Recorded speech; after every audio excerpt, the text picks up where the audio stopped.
How do people? Welcome to episode 6 of Rainbow Conversations with me, Richard Dunbar, a new radical queer podcast telling the inspiring stories and hearing about the inspiring lives of the queer community the world over. We're already on episode 6. Can you believe that, people? And what a journey we've been on so far. We've had poets, we've had cake makers, singers, activists, worldwide famous actresses, cultural icons, drag race royalty. And last episode, we had Jason and Siva from A Place to Be Yourself, Cambodia, a group that gives space to people of the queer community from Siem Reap in Cambodia. And what an episode that was, people. And without further ado, let me introduce the two amazing guests we have on this episode.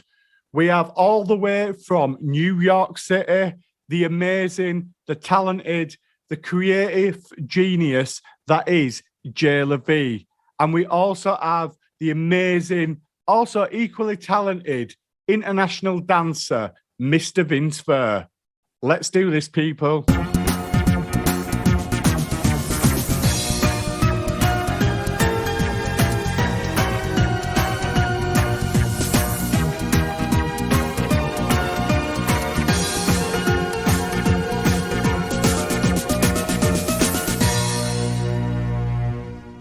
Hey, everybody. It gives me a great pleasure to welcome the creative powerhouse that is J LeVe to Rainbow Conversations. Hi, everybody. I'm doing so great.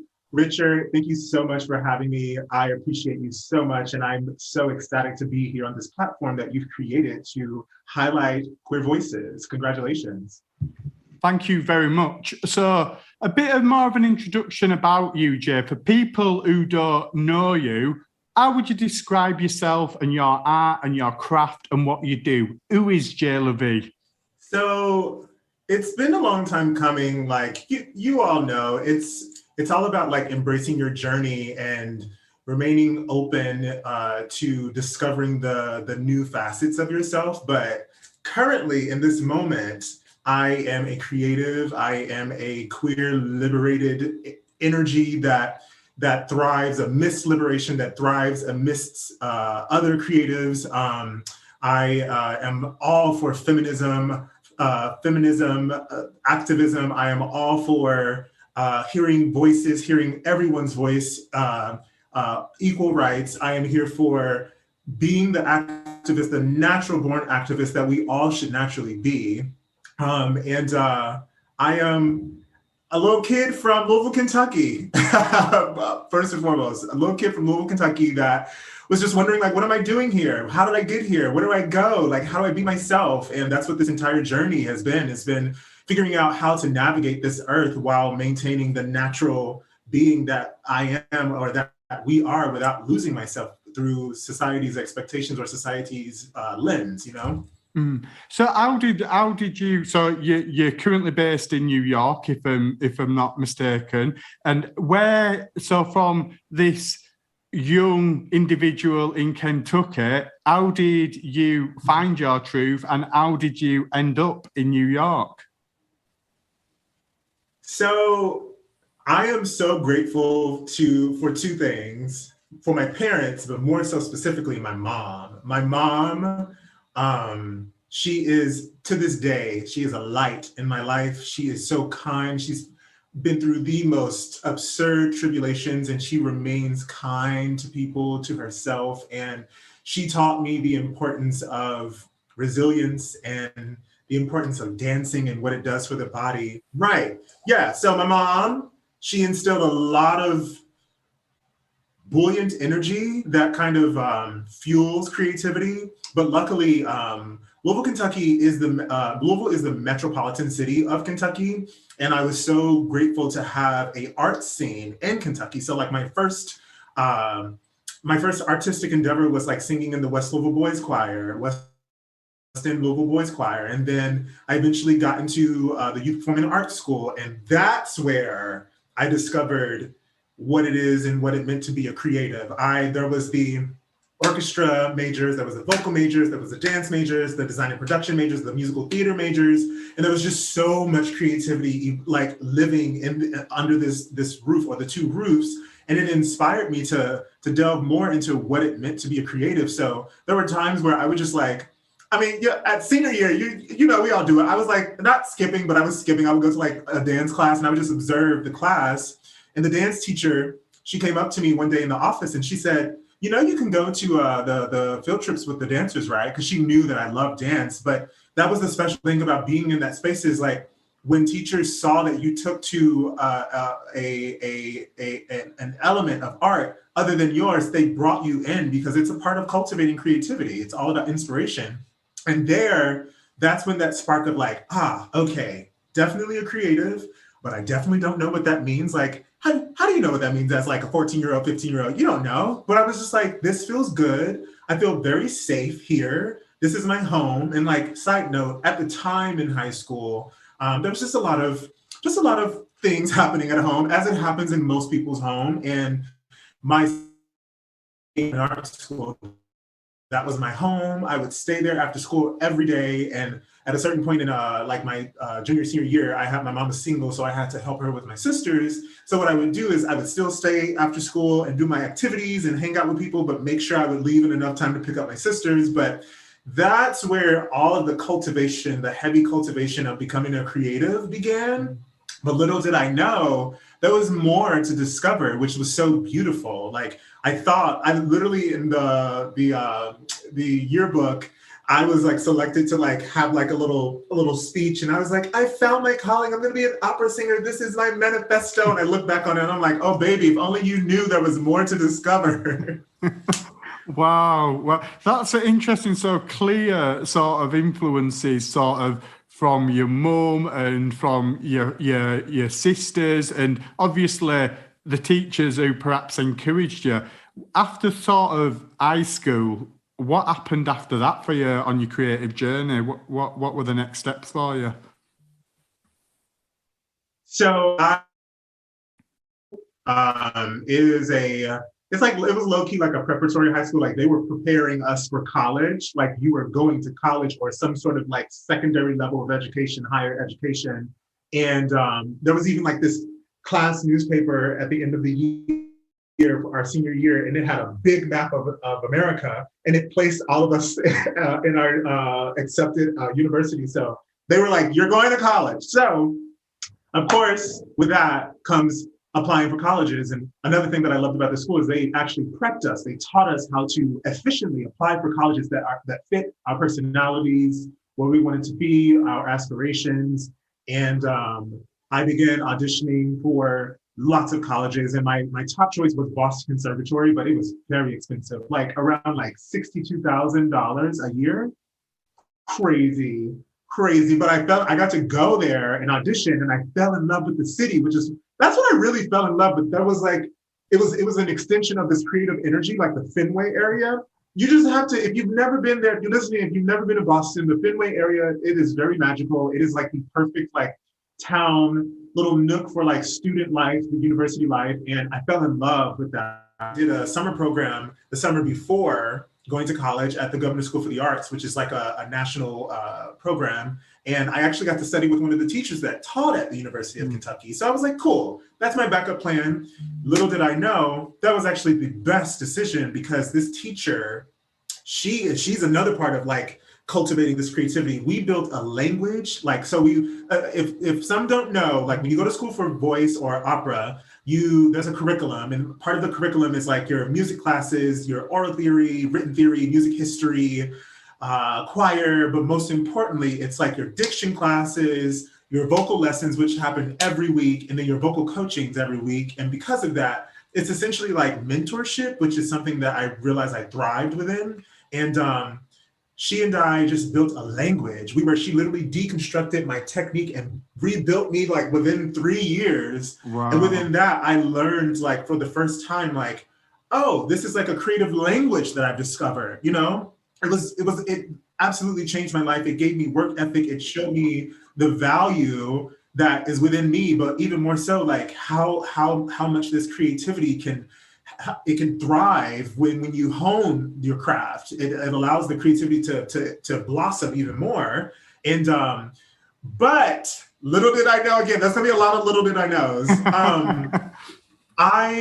Something that I'm very passionate about is education, but even more so making sure we as parents, I'm not a parent, but parents are familiar with how their children process. And I didn't realize it. I was recently diagnosed about a year ago with ADHD, and I didn't realize how it affected my life, but it affected so many ways of my processing. And I knew something was happening, but I didn't know exactly what was happening. So I created these survival tactics to man my way through.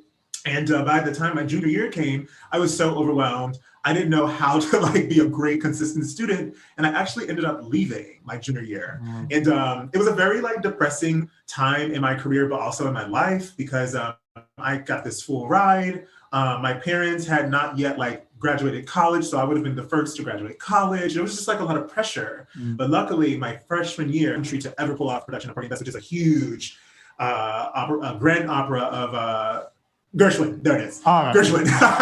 We got that. I was there. And someone from, the director, Dr. Everett McCorvey, who is literally a wizard. He is a musical wizard. He has turned Lexington upside down for the better, or turned it up right side up for the better. And he's also the director of the American Spiritual Ensemble. So he brought in his singers, these professional singers, African-American singers, to sing the leads for our production of Porgy and Bess, and the students from K-State and from University of Kentucky. We served as the chorus and the compromario roles. Mm. So they cast me as the craftsman and Robbins, Robbins is very, very important to the plot of the entire show. And I got to work and show my work ethic. And the Porgy, his name is Kenneth Overton, he saw how hard I was working and how consistent I was at such a young age. And then fast forward 3 years, when I left school, he found out that I left school, and he was like, "Hey, I heard you're not in school anymore. I'm auditioning some folk in New York City for a production of Porgy and Bess in Copenhagen, Denmark, for their production of Porgy and Bess at the Royal Danish Opera." And I was just wait, what? Oh my God. And this is what's so crazy. This is what happens when you submit to the universe and you trust the universe. Mm. I think I might have had $50 to my name. And I was just how am I going to get to New York City? I need to get there and make this audition, but I don't have the money. But I was hey, universe, if you want me to do this, help me out. I'll do it. Mm. Got the money, got to New York City, auditioned, and got a role. Woo! And the next thing you know, we're flying out to Copenhagen, Denmark, which this was my first time ever traveling outside of the country. And then that's when the next level, the next chapter of creativity happened in Copenhagen, Denmark. Well, that is... it's an inspirational story, and your enthusiasm is really, really infectious. And actually, hearing all that journey, I think will inspire people who are listening to this, no matter where in the world they are. And your point actually about ADHD, I think it's really, really important, because those sorts of conditions have not really come to the fore and not really been given the support there should have been. So you speaking out, thank you, because you're probably helping a lot of other people, actually. So it's important that we speak about conditions and mental health related issues, isn't it? Yeah, it's even just within the past year, I've been so big on mental health and just awareness around your overall health. And something I learned was ADHD has affected me, not in a negative way, but just affected my performance all around. And I was just not aware, and my parents weren't aware, because they didn't have the proper resources to help aid in my style of learning. But it was a very difficult journey, my schooling career, because as we know, the schooling system is tailored to one style of learning, which is quite rather immediate. And I never thrived in that setting.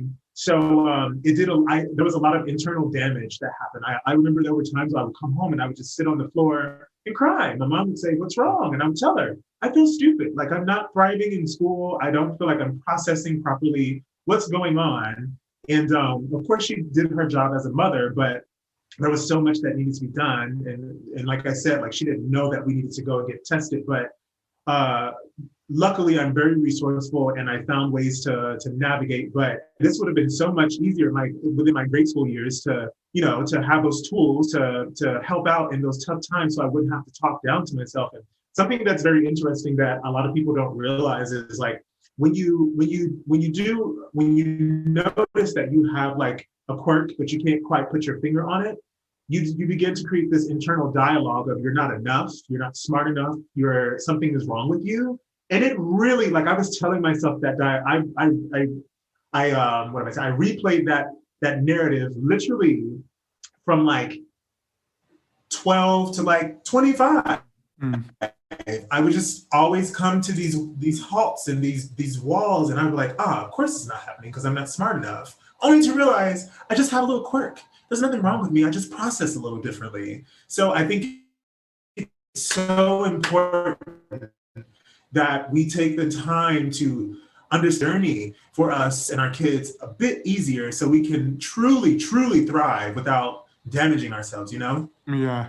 And that thing as well, I think that's really important. And the thing about like you come from what I know of you and from what I've seen of you, people would make, and rightly so, perceptions about you being really forthright, being enthusiastic, being confident. But actually, sometimes behind some of that are those people who are out there and confident. The people always ask them how they're doing. Do you know what I mean? So, and I think that's a thing with mental health. It's like the people who are out there, the power of just asking somebody how you doing is so important, especially in the last 18 months, actually, Yeah.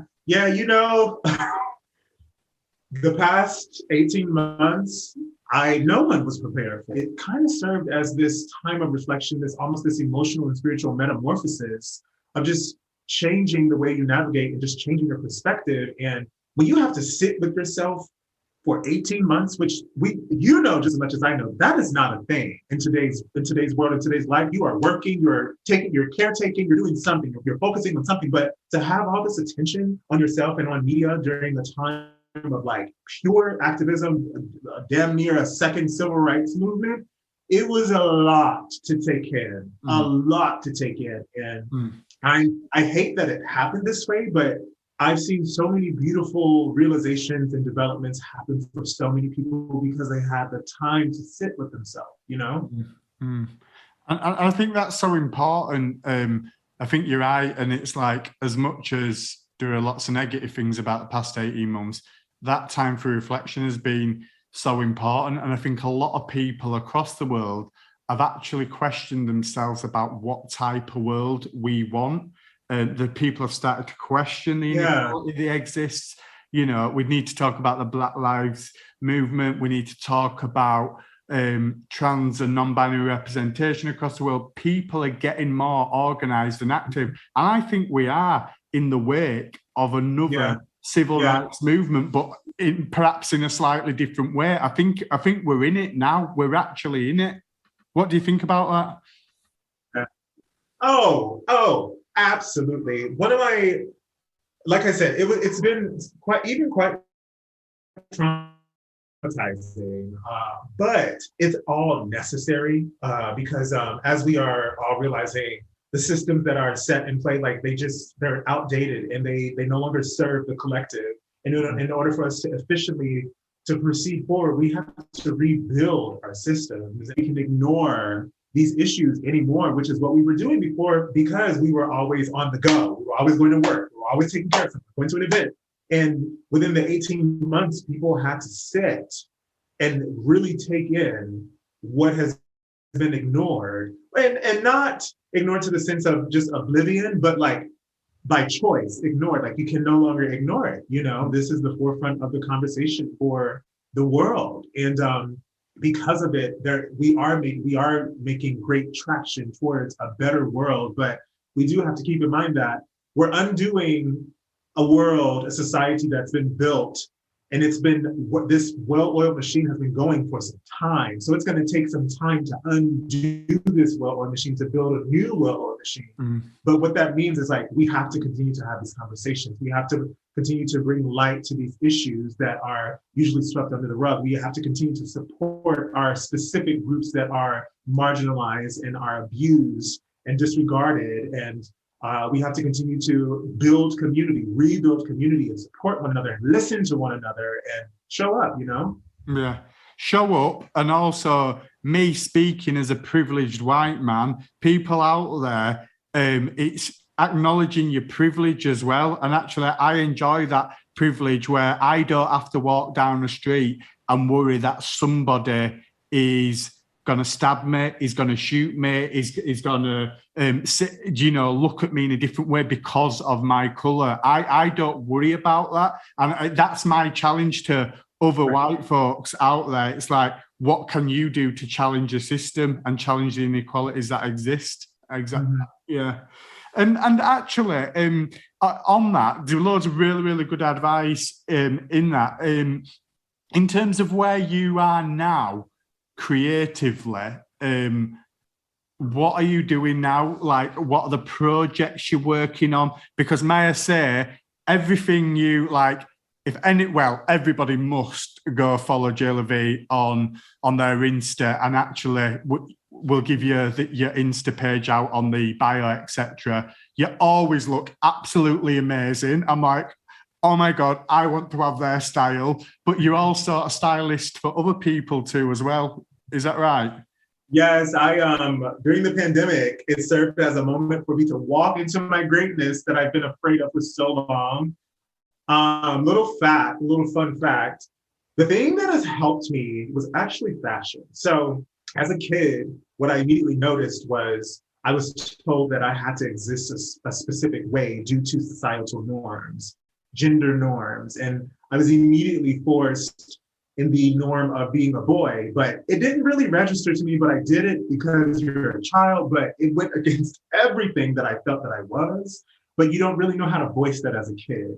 But what people don't realize is like children are so smart and we know, but we just can't voice it yet. So that being said, I was probably right before I went to Copenhagen, Denmark, I got a job at Amazon. I was working crazy hours and making great money. So I began to like splurge on my wardrobe. And going to Copenhagen, Denmark, that was my first time being in a city and seeing a collective aesthetic, everyone dressing the same. There's this mood that's created, and it inspired me. And then, of course, going to New York being New York. And what I realized was, even within the world of performance, because you are imitating life on stage, and the life that we're imitating on stage, especially in the world of opera, is heteronormative. And I was just like, this is just not who I am. I don't get to present naturally. I have to present a facade, which bothered me. So I was like, I can't stay here. Even within the world of musical theater, I left opera to find more liberation. And I thought it was musical theater, only to find out that it's just the same. It's just a bit more flashy. But the more I invested in my fashion, my wardrobe, people began to see me. They began to understand my essence and to see how beautiful I was, how flamboyant I was, how radically me I was. And I was like, well, okay, if people are starting to understand that, and this all happened when I was singing on cruise ships. I sang on Norwegian cruise lines for like 3.5 years. And we would just dress up and walk around after shows and on days off, and people would just see it and say that I'm a work of art. And I was like, oh my God, like, that's how I feel. I feel like this energy, this colorful energy. So I was like, cool. What do I do from there? My friend, who was the wardrobe supervisor for the show of After Midnight, he was like, have you ever thought about like designing? Because you're always like thinking about things that you want to wear but that you can't find because you're so tall. And I was like, no, I never thought about that. And then that began the whole adventure of like, what is fashion? What role does this truly play in my life? And I eventually discovered that fashion design was not my thing, but fashion itself, the vehicle of fashion, allowed me to concretely find myself. And essentially what happened was I was able to externalize what I saw and what I felt. I was able to externalize what I internally saw and felt through fashion, through garment. And what was happening was, I was just converting my energy. And within that, people began to understand how I walked, how I existed, what my existence here, but also I began to like gain a bit more confidence. I began to become comfortable with my sexuality. I began to find like tribe members. I was just like, wait a minute, this vehicle that we call fashion is literally teaching me how to be myself. And that's why I was so fascinated with fashion, not the, I don't know, what word am I gonna use? I'm not stereotypical, but not just like the glitz and glamour or the luxury. It was more so about the expression. I got to like truly express myself without being chastised or without being limited, but I got to just freely show the world who I am without any restraint, without any restriction. And to this day, like I went to an opening night for a Broadway show, and it was like one of the first nights I really just like, I showed my shoulders and I had gorgeous earrings on and I had like high-waisted white leg pants and a pump. And I was just so well received. And I was like, to this day, I still feel like this thing that we call fashion is making room for me personally to show that like your life is valid. What you are and what you've always felt that you are is valid. And all you have to do is just put a little something on, and that kind of serves as validation. So fashion, and I always say that to people, they're like, you keep saying fashion. And I'm like, well, yeah, that's what it means to me. It serves as this validating tool of your internal expression, you know? Yeah, and what a radical act that is, actually. You sort of speaking your truth through the fashion, the garments, the items you wear. That is really powerful. And actually, a lot of people won't do that. I sort of hold back a little bit, but as I'm getting a little bit older, as I'm pushing 40, I actually think I'm using fashion a little bit more. And it's actually seeing people like yourself be truly who they are. That's again, it's an inspiration, you know. And so again, thank you to all the people you're probably not realizing you're influencing, looking at your Insta or whatever. That's a powerful act. But in terms of your fashion now, how would you sort of describe it? Does it have a description, or would you just say it's you? How would you describe A, the fashion you wear, and B, the fashion you might style on somebody else? Yeah. Yes. So my personal style is inspired by 90s, like 80s cusp 90s Parisian fashion. That's what like brought me into the fashion world. And what I loved about that era of fashion was the statuesqueness, the silhouettes, the larger than life quality. And I was like, oh, that fits my personality well. But I also realized, because I'm about 6'2", 6'2.5", possibly pushing 6'3", we're gonna say 6'2.5". I realized like I had so much freedom to just drape on my body. So I would say my personal style is inspired by, in description, is a early like 90s Parisian fashion, luxury, statuesqueness, authenticity, rebellion. You can even say genderqueer. It's about just like authentically just being yourself and truly communication. It's just literally, it serves as communication. Yeah. That's amazing. And if you had to, like, in terms of the people you've worked with and styled, who are the people you think stand out in terms of who you've enjoyed working with, and why that might be? I always find that interesting with designers and stylists. So I have to say my most, the standout client that I've worked with, and before I even go into that, like all of my clients that I've worked with, they have been absolute joys, and I learned so much from each and every one of them. I'm inspired by all of them. But this last client, this last gig was for the 2021 Tony Awards, and I got to work with Tony Award winning LaChanze. And it was Richard, when I tell you, it was such a tedious project, but I loved every moment, because I immediately felt the universe literally hugging me and reminding me that this is what I'm supposed to do. There were so many curveballs, but I just kept going. But the funny thing is, like, the first garment I sent her, which was the green jumpsuit, that was what she said, oh my God, I love this. And I was like, cool. But she continued to echo that. And I was like, oh, she's probably gonna wear this. So I remember the day I got to her home for the fitting, which was also an audition, which is why this was stressful because it was the first time I was like presenting to the client. So you have to show them that you have options, you have resources. We saved the jumpsuit for last because I knew she wanted to try that on. And literally when she tried the jumpsuit on, she began to glow. I got to see her experience that. And it was an out of body experience. And the day of the Tony Awards, she literally was floating, so elated just to be here and to support her daughter, Celia, for her Tony nomination. And she's truly a star. And just seeing her flaunt her confidence, this beautiful Black woman who's been in the industry for some time, grace the stage as if it's her first time. It was one of the most miraculous things I've ever experienced. And it was all because she had something on that spoke to her soul. And it mirrored how she felt. It was contoured to her body. She felt comfortable. And I was like, yeah, that's the power of fashion. It's beautiful. And little did we know, I had a feeling, but little did we know, like it would cause an uproar. And I'm so happy because I want the world to see this beautiful woman shine, even at her age. Like I want the world to know fashion and glamorousness is ageless. It's timeless. It's all about what's within. And the fact that she could exude that such confidence and such radiant glow, it was something I will never, ever forget. And it inspires me every time I go back to look at it. And you should be inspired. And if you've not seen that, people, please go check it out. Because when I saw the pictures on your Insta and in magazines and in other media shots, it's like, oh my God, this woman is absolutely stunning, So, stunning. Yeah. Stunning. Yeah. So good. And something else I'm really interested in, and I know you spoke out about this. I first heard you speak about this on with Cam and Mr. B about non-binary representation and how important that is, not only in fashion, but in the creative world and the wider world at large.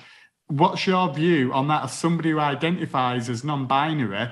How important is non-binary representation, and what journey do we need to be going on to ensure it's more representative and more accepted? Yes.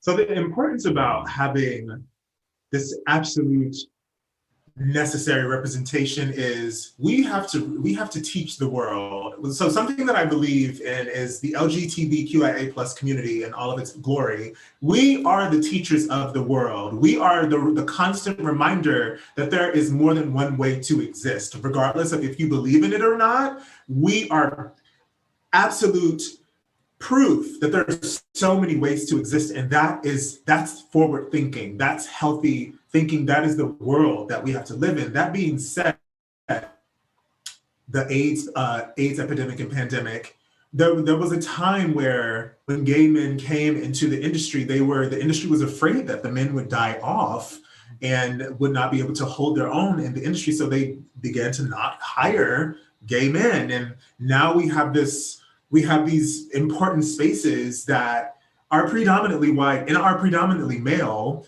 And what happens is there's a lack of broadened perspective. There's a lack of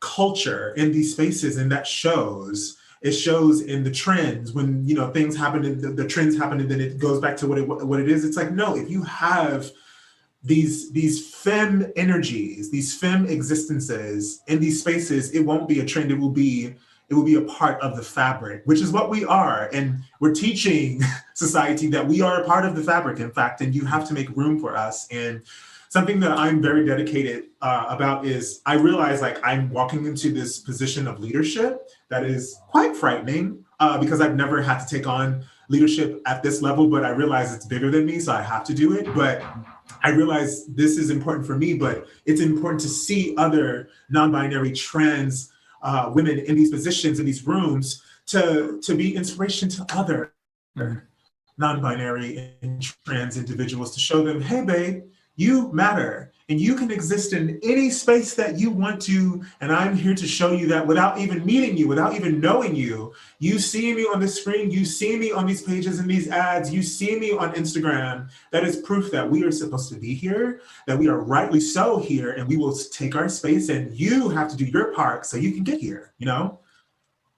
I'm all for disrupting space, and what a powerful message that is, because how do we change the system if we don't disrupt some of those spaces where people have felt too comfortable for too long, actually? You know, we've got to acknowledge the inequality that exists, and again, you're just inspiring, speaking your truth all the time.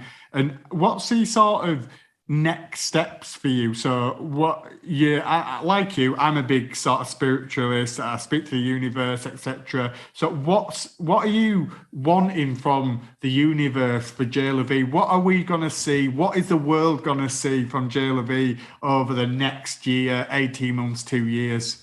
Expect over the next 18 months is just appearances in very important spaces, work that rings true to the world that I see, which is very LGBTQA plus heavy, but also just this merge of coexisting. I want to teach the world that hey, we can be here together. You know that, right? That's how it's supposed to be. And a lot of collaboration with amazing creatives and hopefully some amazing mentorship that I'm not going to get into, but I just want to put out work that speaks to my mission, my values, my system of values, or my set of values, which is making room for us, but also giving compassion to humans, which are naturally flawed and naturally imperfect, but teaching them, hey, we can be here together. But not only that, but being an example of the type of leadership that I always want to see and experience. I want to be a leader that is truly for the people, that is compassionate, that is fully supportive and not driven by my ego, and that takes time. So those are the things that's a tip of the things that you can expect within the next 18 months. This is an exciting journey. Definitely. I'll be looking, as will many people listening to this, will follow you on that journey. But sort of a couple of last questions, and one being, I think you've sort of touched on it actually quite a bit, but just to perhaps round it off. So we talked a lot, if we look through the 60s, 70s, 80s, sort of around queer liberation. But from your point of view, what does queer liberation look like today, next year, 10 years' time? What does it look like if we're going to get there? Because we're not truly liberated. We know that. So for me, true queer liberation is, there's more of a presence everywhere for our queer brothers and sisters and those in between. There's true and consistent and unbiased support from those outside of our communities, from our allies, as we like to call them. Our allies are there supporting us and uplifting us and also making space for us. And there's queer existence in all these different spaces. There's individuals within our community thriving, not surviving, not making it by, but thriving and blossoming and morphing into these beautiful butterflies that we are within these spaces, which is, we're not used to seeing that yet, which is, it's on the brink of happening, but more of this blossoming process of allowing these queer bodies to exist as is without being tainted or changed or shifted to fit societal's perspective or societal's view or man's view, but truly just untouched as is. Let this person be what they are in this corporate space, in this creative space. You don't have to change it. Trust that this person is well aware of what they are, and you can trust that that's what they're supposed to bring to the table. That's what it looks like to me. That is amazing. And maybe one last word of advice, because there may be people, and there probably will be people listening to this, who might not be in positions like us, where we speak our truth, where we're quite confident with that. but they may be in situations, in family situations, in work situations, where they can't be themselves and might be quite isolated. So what advice might you have for those people who are feeling alone right now, in the queer community in particular? My advice is, first and foremost, know that you are not alone. You are not alone. And although your community may be far, we are right there with you. We are there. There are some who are enduring the same thing, but know that you have a community that is, without noticing or knowing, we are sending you support through your existence. And simply by existing, that is enough. And know that if you can't truly be yourself for this moment, know that all things come to an end and you will not be there forever. And when you do get that chance to make that move and go towards the environments that allow you to thrive and to naturally be what you are, and to seek out resources that can help you to build the environment, the safe environment that you deserve, and don't be afraid to reach out to communities. Don't be afraid to do some research to see if there are resources that will allow you to form a more safe environment for yourself. But you're not alone. You are not alone. You are not alone. Find your tribe. Ask the community to tell you where to go, what to do, who to talk to, and those stage directions will be handed to you. Jay, you're absolutely amazing. I've just got to say that, and I've got to acknowledge you in this space now, and acknowledge your time and your presence and your inspiration and what you stand for and everything you've said tonight. And when I do finally get back to New York at some time, I will have to come and visit you and say hello as well. So thank you so much for your time. And if people obviously listening to this want to find out more about you, where should they go on the socials? Where should they follow you? Where should they go for more information? Absolutely. If you want to follow my journey, you can find me, of course, on Instagram as at Tuwongfu, as in the movie. Yes, I don't know how I got it, but I got it. But TOWON, as in Nigeria, GFOO, Tuwongfu, or you can type in my name, J LeVe, JLEVE. And I have a little picture of me like posing to the side. And you can also check out my website at www.jleveimagery.com, and you can keep up with my work there.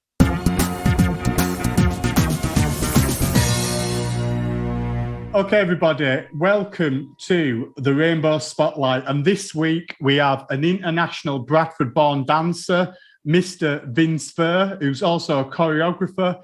He's performed across 6 continents with several companies and has created his own work in Scotland, England, France, and China, to name just a few.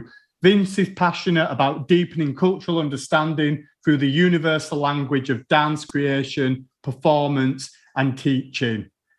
Vince Virr, welcome to Rainbow Conversations. Hi, Richard. Hi, listeners. Thanks for having me. I am Vince Virr. I am a dancer. I work internationally. I was born in Homewood and I grew up in the BD4 area. I went to Tyersall First School, Lowerfields Middle School, when it was a middle school. I know it's not. That's showing my age now. And Tong High School, as well as Bradford College, actually. I did a A-level in psychology there. I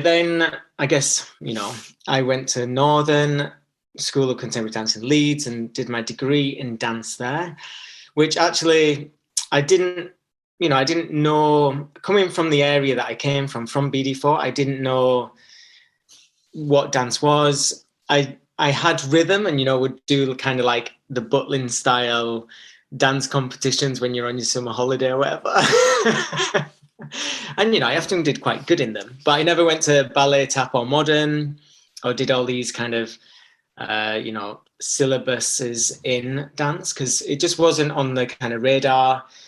I wasn't aware that a career in dance or a career in any of the creative industries, whether that's, backstage, directing, costume design, choreographing, dancing, acting, set design, lighting design. I didn't know any of these, producing. admin work, all that kind of back scene stuff. I had no idea that any of these things happened. And it wasn't until at the age of kind of 18, I was just about to go to uni to do psychology. And Tongue School, where I was doing A-level Performing Arts at the time, I was the first year of A-level Performing Arts. Sally Eldridge was running that department at the time, and she got the Bradford Council's Dance for Life dance company to come in and do a boys only 6 weeks contemporary and breakdancing mix of classes sessions with us. And that was run by Kathy Middleton at the time. And they came and did that. I just thought, oh, I'll have a bash at this, and actually really enjoyed it. It was, I really enjoyed the physicality of dance and kind of like pushing how far you could do it. And I was kind of into sports, but not into football at all. I just remember being forced every Sunday, which seemed to be wet, 8, 9 a.m., being dragged to my brother's football matches. So with dance, I really enjoyed the kind of pushing the body, seeing what it could do, being really physical. It wasn't about being arty or trying to sell a message or talk about something really political at the time. It was just, I enjoyed it. Can I just ask, can I just cut in there? Like, what would be really interesting to say is when did you realise, and did you have like a particular moment when you thought, bloody hell, I'm good at this? I never thought I was really good at it. It was just when, kind of after doing that 6 weeks course, I realised I didn't want to go on. I needed a bit of time out to figure out what I wanted to do. Still, dance wasn't an option. But I trained as a fitness instructor, and Kathy Middleton employed me as an apprentice dancer with the Bradford Council's Dance for Life dance company, Stan's dance company. And within that, there was 3 professionally trained females, and then me. I came in as a performer, untrained, and they really, worked with me to. I obviously must have been good at performance, looking back on it as a performer, and I could move somewhat, but I was nowhere professionally trained.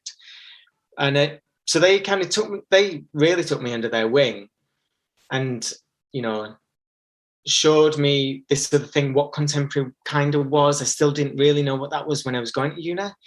But I went to Manchester Met first to do dance and drama, because it's a university and you think that's where you're going to train. And I was still interested in drama at the time.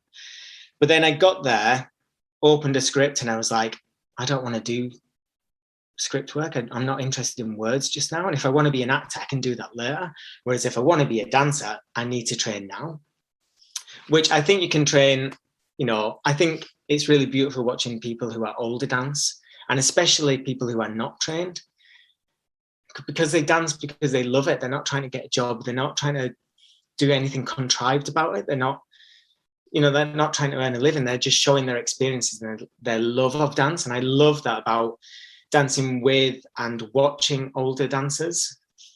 And I think that's a real beauty that we don't appreciate enough in the dance world. And, growing older, we don't appreciate enough in general life, especially in the gay world, the gay male world, I think, particularly. And so I knew of Northern because it was in Leeds. Never been. I applied, did the audition and got in. And that was the only place I auditioned for. And I was super, super lucky. And they change what they're looking for every year. So I was incredibly lucky to get in. And actually going as somebody who was nearly 21, I really worked hard, and I was really lucky that the training really suited me. It was really physical. It's actually a Bachelor of Performing Arts. So you do very little admin, written work, where you're doing ballet class every day, you're doing contemporary class every day, you're doing movement studies, choreography, all these, Pilates, really physical. And I think because I was older, it wasn't just something that I was doing next, like the next thing to do, which I feel like, maybe some of the younger people were doing. Or, it was just the next step for them, which is no judgment on them. But for me, it was like, right, this is what I'm going to do. That was my fire was lit, and that was what I wanted to do. And I think at that time, during that training, I was like, I'd always been really interested in traveling or I remember teaching myself how to use chopsticks and, being really interested in things outside of England and of the UK. And I really really believed that dance could help me travel if I was lucky enough. And actually, I've been super lucky that that's happened. So I guess after Northern, I then did many auditions and I got into a postgraduate dance company at Laban, which is a dance school in London. And at the time, I didn't want to do a master's. I'd never even thought about doing a master's. Again, it wasn't on my radar. I was like one of the first people. Only me and my cousin went to do a degree at the time, and she was just the year before me. You've done that. You've inspired. You got into dance. You went and trained. You did your masters. So tell us now a bit about the international travel. You said that's you're interested in learning about other cultures. Just give us a bit of a breakdown of where you've been in the world, the type of dance you've done, your stunt stuff, your aerial stuff, just a bit of I've been here, I've been there, I've done this, I've done that. Do you know what I mean? So, yeah. So with dance, I was lucky enough to go do some training leading up to the Commonwealth Games in Glasgow, which meant I trained up in harness aerial work. So that's dancing on the sides of buildings and doing some stunt performance work, which I've just done in Austria over this summer. And I did a few summers ago in Austria at the Bregenz Opera Festival with Wired Aerial Theatre, who are based in Liverpool. I've been to China about 10 times, which China was nowhere that I would never go on holiday, but going when you're as a touring person, you're not living there, but you're not a tourist. So you are working for a short amount of time. So you get to see a different places in kind of a different way to a tourist, like more in depth, but not as in depth as if you live there, but you really start to understand the culture and how that works. So I've been there, 10 times. I think I've been to about 15, 16 different cities in China. Shanghai 10 times. I've been there as an artist in residence when the pandemic hit last year. So tell us a little bit about what you were doing before the pandemic hit in China. What exactly were you doing and how the pandemic affected you and your work? Well, I was so my work then, the contacts that I made when I was doing all the auditions in London led me to Scotland, which is where I've kind of been based for like the last 10 years or until kind of early last year. So I was having a bit of a sabbatical away to I was being an artist in residence in China. I was meant to work in Vancouver with an aerial company there for a couple of projects, and then I was going to go to San Francisco to go and work with a inclusive dance company who I've been I've not worked with, but done some professional development with. So I was meant to go there as well before coming back to Edinburgh Festival to do some work there. So I was being an artist in residence. So I taught previously. I'd already created a work on Chinese kids, young people, who had come as part of a 2-week summer camp with 1 or 2 parents in France, and we created a work that then performed at the Avignon Festival, and then it toured a few places in France. And then I went to China to be an artist in residence for 4 months it was going to be. So I led a winter camp there in the January, and I was going to be, creating some work with them, creating some performances, collaborating with a local current opera artist. And then I was there for pretty much 10 days and the pandemic hit and we went into lockdown.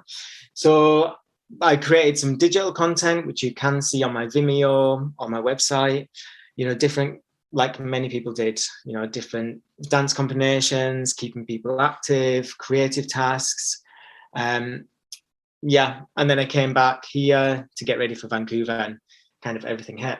However, during the pandemic, we then I co-choreographed with a Belgian choreographer on the Beijing acrobatic troupe. So we created a new work on them that performed in Beijing in China. I did some research with an artist that I know in Mozambique on the preserved preserved queer identities in pre-colonial song and dance of Mozambique. So we're in the early stages of making some work, probably for young audiences, because that's how we've known each other. But my plan is to go to Mozambique at some point next year, just because what I really missed about working with him was digitally, was that when you're somewhere, you really get to experience the culture, you feel it, you see what's going on, you taste it with the food, you see how people interact, you know, even the heat, the smells, the colors. That's what I really missed about working with him.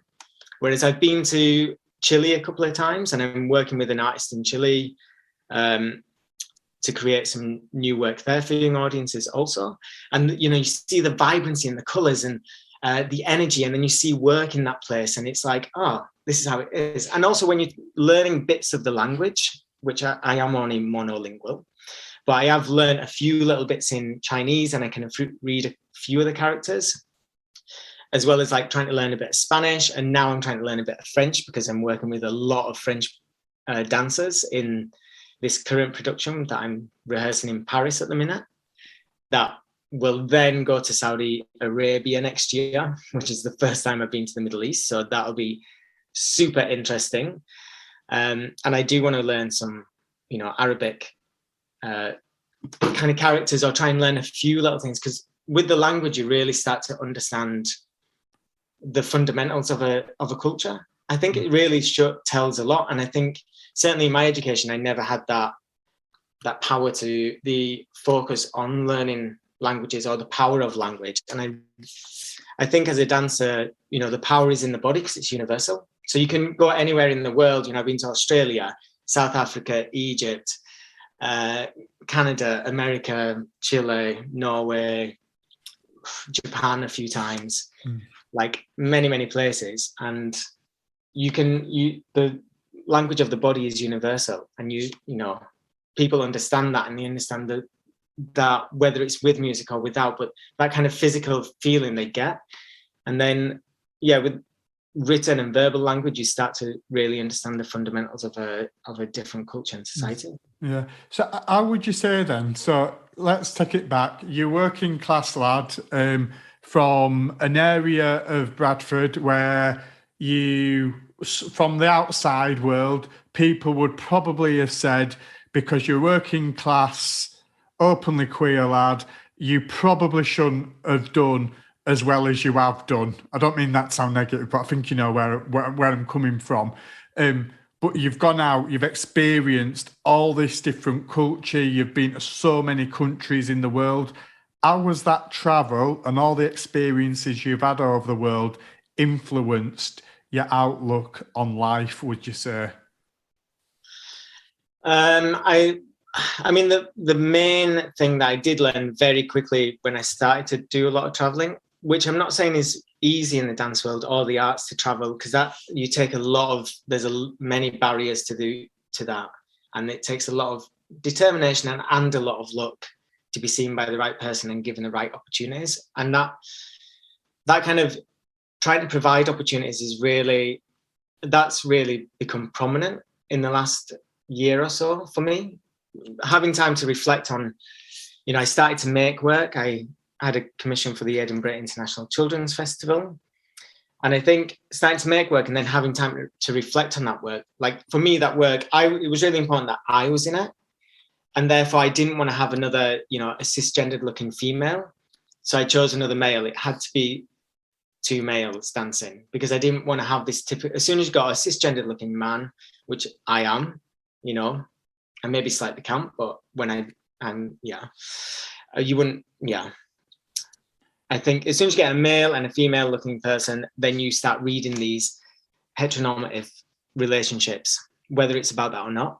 So for me, it's having time to reflect. That's fundamental to me, to tell the stories of the queer community and not just my own experiences, which, you know, I'm still coming to terms with and trying to figure out myself, like the kind of damage that, you know, the Section 28 and all that did, and, you know, kind of being from BD4 and trying to hide who I was and taking many years to come out as that, and still now figuring out, oh, well, how do I express that? What am I comfortable in expressing? And is that that's a remnant of my childhood? I think that's really important for me. So it's not just about my experiences, it's about telling the stories of the lesser heard people in our community. And I think, it's really important for me to try and now, still do dance for other people, but create opportunities where I create work, but within that work, there's opportunities for people to be involved anyhow, whether that's as a dancer or learning as a dancer or learning as a teaching artist or just learning the different roles within creating a production. And I think for me, that's fundamental to my work in Bradford or work wherever really. But certainly the work that I want to make in Bradford or want to help make is it's really important to have an open door policy and opportunities.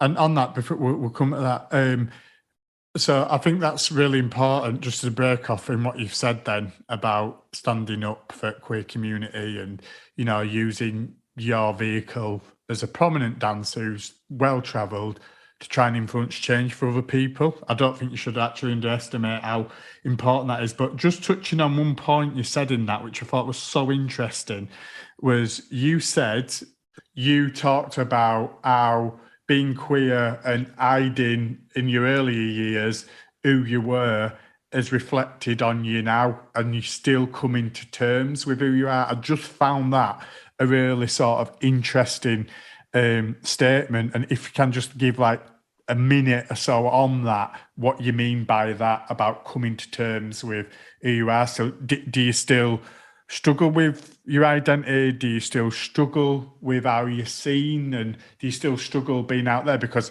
I would say I've probably known you less than a year, but what I see in you is somebody who A, is proud of who they are in terms of the art form, and B, somebody who is unashamedly themselves, and actually who other people seeing you perform would probably look up to. So just it really interests me, that statement you made then. So if you can just well, I think I guess it maybe, accepting who you are is like it's a long process really, isn't it? And I think, things have changed a massive amount since we were young. And actually I'm really interested in how much that has changed and what has changed, and especially the area that I'm from, Homewood, BD4, how much of it has changed, like, getting to really know that area and the city and seeing. So it looks like it's changed a lot, but actually has it? I don't know. That's an investigation. But I do remember once I trained as a dancer, I'd get a taxi, for whatever reason. And they'd, generally, ask about football. I'd be like, I'd either try and I'd just try and avoid the question, or just, because I'd be like, oh, if I don't like football, then they're going to think that I'm gay. Then does that put me in danger? And then they'd ask what I do. And it's only until like the last 2-3 years that I started to say, yeah, I'm a dancer. Because I just felt, okay, is that putting me at danger? Am I going to have to deal with some situation that I really don't want to deal with right now because I'm about to go out and have a good time with pals, or hopefully I've, meet people for a drink or some food? And actually, it's only the last few years that I'm like, yeah, that is what I am doing. But I also do think that's to do with being a working class person. And, I've only just started calling myself an artist. Like, I'm an artist, right? Because it sounds, it just sounds so fluffy. And, from our background, it just sounds really like nothing or really pompous. And actually, it's not. It's just you're creative for a living. And we're all creative. Do you know what I mean? You don't have to be an artist to create, because creativity is fundamental to life, like deciding what you're going to have for dinner and how you're going to cook it. That is a creative task. Even if it's just beans on toast, you've gone through a creative process to decide that, and then decide how you're going to cook it and how it's going to be presented. At the very fundamental, we're all creative. And I think I'm still coming to terms with it. Like, I only started watching RuPaul's Drag Race 3 years ago, and it's, kind of opened my world to many things. Or, I see the changes, like, people wearing, expressing themselves in different ways, physically and with different clothes and, you know, kind of makeup. And I think it's great. I never thought I would move back to Bradford. I always thought I'd move to the outskirts, but then I have seen in the last few years people of interest, like, you know, in the dance world, moving back to Bradford or moving within the area. And I was being based in Scotland thinking, oh, that's interesting, but never had work in Bradford. And I think with COVID, like kind of being forced to go back home and do that, it was a great time to start to reconnect and make new connections with people and get to know who's here, who's doing what, and kind of what is my role in the arts here, and what could be my role in dance. Because I don't want to do the same as other people. I want to enrich it and not stamp on other people or be in competition with people. I want to be part of the enrichment of, especially the dance sector of Bradford.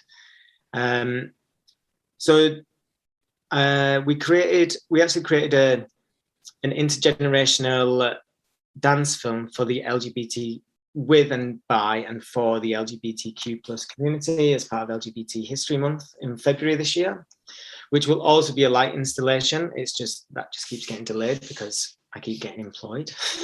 Which, you know, don't complain about that. Need to pay bills. But, you know, creating that visibility, and that video was actually viewed across 6 continents as well. So, and that was made in Bradford, and it's about Bradfordians. It's about the Bradford community. So for me, it's really important to connect Bradford, for me to connect to Bradford, but also for Bradford to connect to the international world through me as well, like, as well as through other people. Like, that's really important because we have such incredible diversity and richness in Bradford, you know, historically and culturally, and, you know, with the buildings and the landscapes, the rural places, we've got all this incredible stuff to do. So I am committed to making at least one piece. And actually recently I've been like, need to do 2 pieces a year in Bradford, you know, 2 projects to create opportunities and visibility of dance and aerial dance. Because I mean, that's kind of one of my aims as well, to create more aerial work in Bradford, so that Bradfordians, you know, we can look up at these incredible structures and kind of aim higher. Because, you know, certainly in my past, I've been like,